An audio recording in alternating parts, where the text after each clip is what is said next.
یطوفون بینہا و بین حمیم آن، وہ گردش کرتے رہیں گے جہنم اور گرم کھولتے ہوئے پانی کے درمیان جو بہت گرم ہوگا.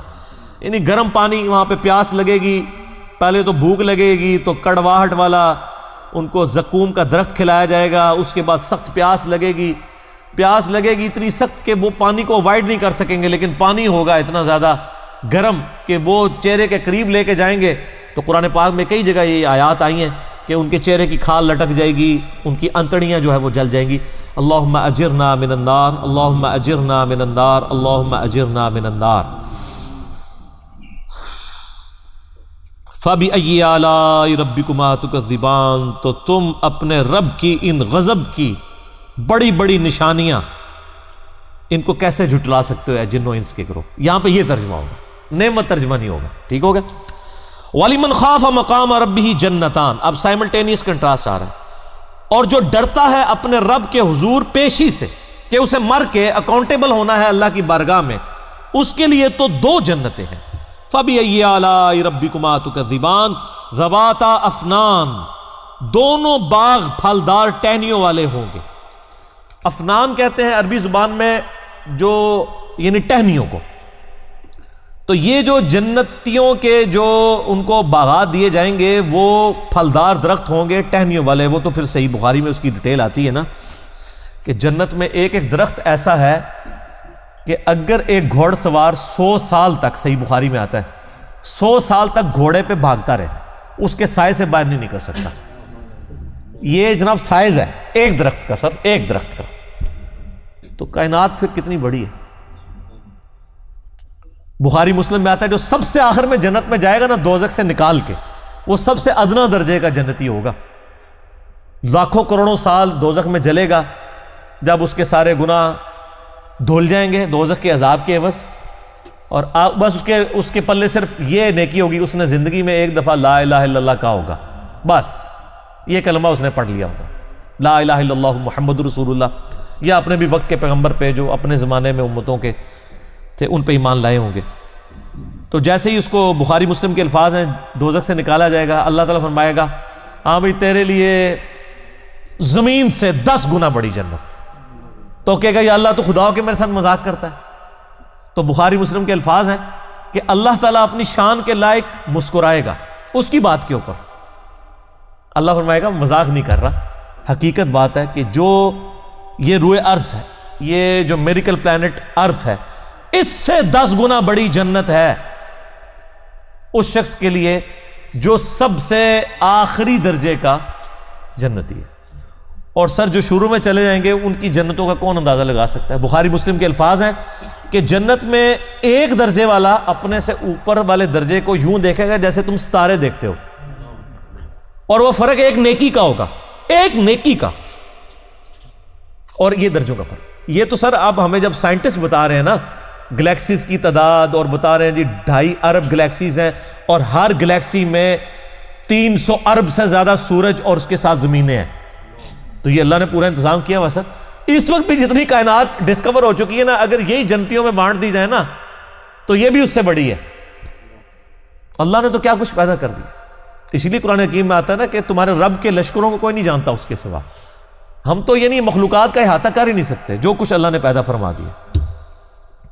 تو اللہ تعالیٰ ہمارا ہے کہ ٹہنیوں والے درخت ہوں گے ان جنتوں کے. فَبِأَيِّ آلَاءِ رَبِّكُمَا تُكَذِّبَانِ فِيهِمَا عَيْنَانِ تَجْرِيَانِ، ان باغوں میں 2 چشمے جاری ہوں گے.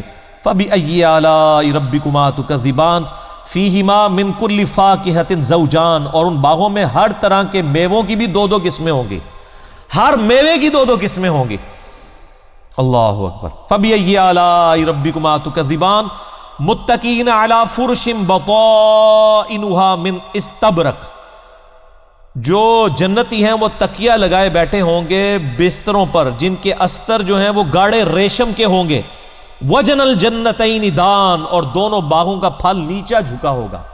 یہ نہیں ہے کہ جناب آپ وہ درخت اتنے بڑے بڑے ہیں تو جناب آپ کو کوئی سیڑھی لگا کے یا کسی ڈرون میں بیٹھ کے جانا پڑے. نہیں، ٹہنی لٹک رہی ہوں گی، بلکہ اشارہ کریں گے تو ٹہنی اپنے پاس آ جائے گی اور آپ اس کو پھل کے توڑ کے کھائیں گے. چونکہ جنت کو تو فنا نہیں ہے، آپ کے توڑ کے ختم ہوگا ایک اور وہاں پہ لگ جائے گا. جنت میں کوئی چیز ختم نہیں ہونی سر، جتنا مرضی کھاؤ پیو ختم کوئی چیز نہیں ہونی.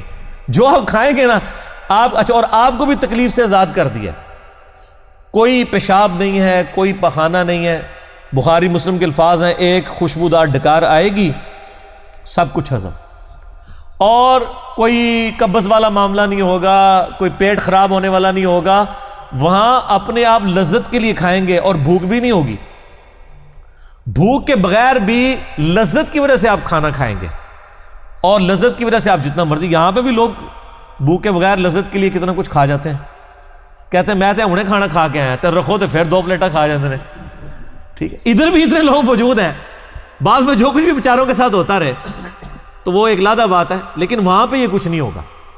بخاری مسلم کی یہ تمام احادیث جو جنت کے ٹاپک پہ ہیں، ان کو اگر آپ نے ایک جگہ کمبائنڈ فارم میں دیکھنا ہے تو مشکات المصابیح کی 3 جلد میں، جس کو میں نے انسائکلوپیڈیا آف حدیث ڈکلیئر کیا ہے، یعنی اہل سنت کی مین سٹریم کی 13 کتابوں کا یہ مجموعہ ہے، اس کی 3 جلد میں آپ جا کے جنت کا چیپٹر کھول کے پڑھ لیں، آپ کو تمام چیزیں ایک جگہ مل جائیں گی، اور اگر آپ نے ان کو مزے لے کے سننا ہے تو آپ طارق جمیل صاحب کے لیکچر دیکھیں، میرے اندر اہلیت نہیں ہے اس کو بیان کرنے کی۔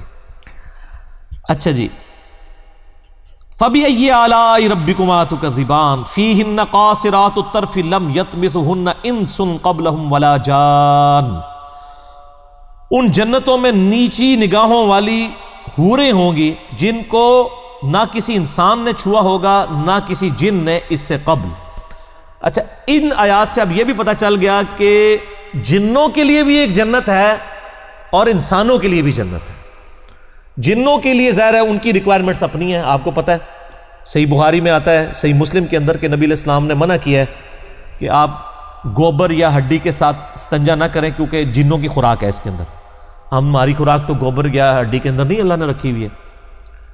تو جنوں کی آرائش کا، ان کی جو خواہشات کا سامان الگ سے ہے، ان کی جنت الگ ہے، انسانوں کی جنت الگ ہے، لیکن ان کے لیے اپنی جنیاں ہوں گی، تواڈے سے تواڈیاں جنیاں ہوں گی، ٹھیک ہے، وہاں لیکن جنیاں نہیں ہوں گی، وہاں پہ بڑی شریف قسم کی بیویاں ہوں گی جی۔ فَبِأَيِّ آلَاءِ رَبِّكُمَا تُكَذِّبَانِ كَأَنَّهُنَّ الْيَاقُوتُ وَالْمَرْجَانُ، اور یہ جنتی عورتیں ایسی ہوں گی گویا یاقوت اور مرجان ہیں۔ وہ تو صحیح بخاری میں آتا ہے کہ وہ یعنی ایسی ٹرانسپیرنٹ حوریں ہوں گی کہ ان کی جو پنڈلیاں ہیں، پنڈلیوں کے پیچھے ہڈیوں میں جو گودا ہے نا وہ بھی ٹرانسپیرنٹ نظر آ رہا ہوگا۔ یہاں پہ تو خیر ان چیزوں میں شاید کوئی اتنی اٹریکشن نہ ہو کہ کوئی شیشے کی کوئی حور بن کے سامنے آ جائے، وہاں کی ریکوائرمنٹس ڈیفرنٹ ہیں، وہاں کے لیے وہاں جا کے پتہ چلے گا۔